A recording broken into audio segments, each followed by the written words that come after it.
स्वामी जगाची माऊली, स्वामी कृपेची साहुली, ऐसी निरंतर माया मी कुठे न पाहिली. श्री स्वामी समर्थ. सर्व मित्रमैत्रिणींचे आपल्या श्री दत्तानुभूती परिवारामध्ये सहर्ष स्वागत आहे. स्वामींची कृपा तुमच्यावर निरंतर राहू दे.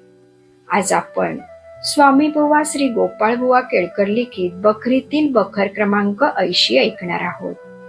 त्यापूर्वी तुम्हाला एक विनंती करते की आपल्या श्री दत्तानुभूती या चॅनलला सबस्क्राईब जरूर करा. शेअर, लाईक, कमेंट्स करायला विसरू नका. आणि तुमच्याकडेही दैवी अनुभव असतील तर ते आपल्या 9137411207 या नंबरवर व्हॉट्सअप करा. आपण ते हजारो भक्तांपर्यंत पोहोचूया, भक्तीचा प्रसार करूया आणि आनंद पसरूया. श्री स्वामी समर्थ. बखर क्रमांक 80. गोविंद पांडुरंग क्षेमी.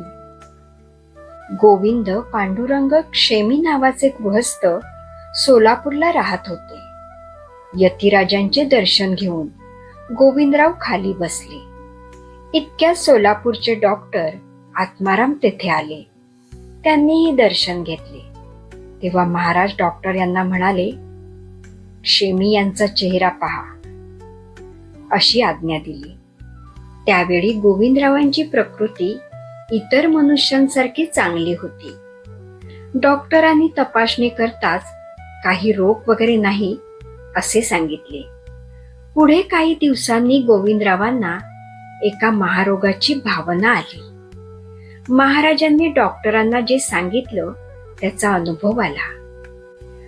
पुढे त्यांना महाराजांची सेवा न घडल्यामुळे त्या आजारातच शेवटपर्यंत राहावे लागले. गणपतराव जोशी यांच्या घरी समर्थांची स्वारी एक वेळ प्रातःकाळी आली. स्वारी आलेली पाहून सर्वांना मोठा आनंद झाला. जोशी बुवांनी महाराजांना स्नान घालून पिवळा मुकुटा नेसवला व षोडशोपचारे पूजन करून नैवेद्य समर्पण करण्यासाठी ताट पुढे ठेवले. इतक्यात जोशी बुवांच्या मनात आले की महाराज भोजन झाल्यावर बाहेर जाऊन मुकुटा कुणाला तरी देऊन टाकते. अशी शंका येताच श्री समर्थ पाटावरून उठले. हा घे तुझा मुकुटा, असे म्हणून मुकुटा सोडून दिगंबर होऊन चालते झाले. त्यावेळी जोशीबुवांनी पुष्कळ प्रार्थना केली, परंतु तुझ्या मनात मुकुटाबद्दल शंका आली असे म्हणून महाराज रस्त्याने चालू लागले.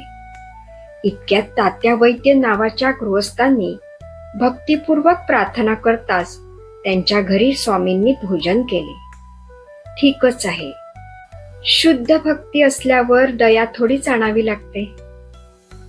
येथे बखर क्रमांक 80 समाप्त होते.